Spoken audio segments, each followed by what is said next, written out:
John Beasley, and this is my audience. Amy Beasley, Abigail Beasley, Phoebe Beasley, Lorelai Beasley. And it's being filmed by Kim Harrelson. Okay, so I want you all to imagine what you think a successful life in your terms would be.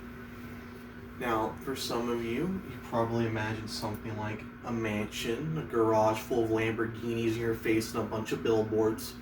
Or maybe some of you imagine a small house with a happy little family.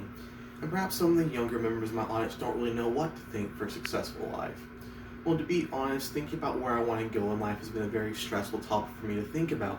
So I started researching it, and I narrowed it down to 3 simple things to really deem if your life successful or not. 1, happiness. 2, financial health. And 3, pursuit of your personal interests. So first, let's look at happiness. Now, for happiness, you really want to find, feeling good, joy, and contentment with your life. Now, researchers Sunitha Singh, Somaya Strita, and Romero Valk in the study Health, Hope, and Harmony, a systematic review of the determinations of happiness across cultures and countries, found that around the world across various cultures, the 3 main things that make up happiness were hope, health, and harmony. Hope, because you want to feel good about your future. Health, because they found that, feeling healthy about yourself and others makes you feel better. And lastly, harmony, because you want the factors of your life to be together and not causing distractions or chaos for you. And next, when you feel happiness, you really want to be content with the job you have and the living environment you're in, because these are very important factors for your happiness and by association, your success in life. Now, after that, now that we've talked about happiness, the next factor we want to talk about is financial health. Now, with financial health, you can break it into 4 basic parts. That's how good of control you have for how you spend your money, how you borrow your money, how you save your money, how you plan to use your money.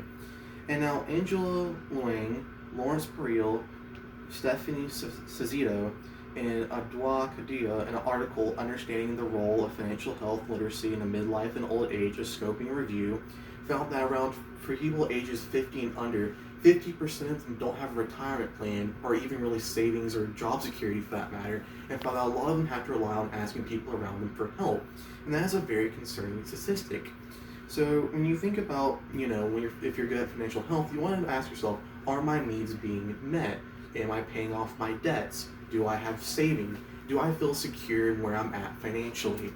And now that we've talked about happiness and financial health, we want to go to our next and final factor, that being pursuit of personal interests. Now, when you're talking about personal interests, you want to keep them, within reason. You want to approach them with integrity. Anika Hillebrand and Lori J. Barkley in How COVID-19 Can Promote Workplace Cheating Behavior by Employee Anxiety and Self-Interest found that when, you're in a very extreme, unfavorable environments due to things such as a pandemic or, an economic downturn, people sometimes result to doing very unethical or borderline illegal things, keep pursuing their personal interests. And this is not good. When you're pursuing your personal interests like hobbies or activities like, music, playing cards, or just hanging out with friends at the movies, you want to do that in a very, safe and healthy manner. And when you have this, it is very crucial that the freedom to indulge in these personal interests by having the financial security and all that, pursue these things is very important to a successful life.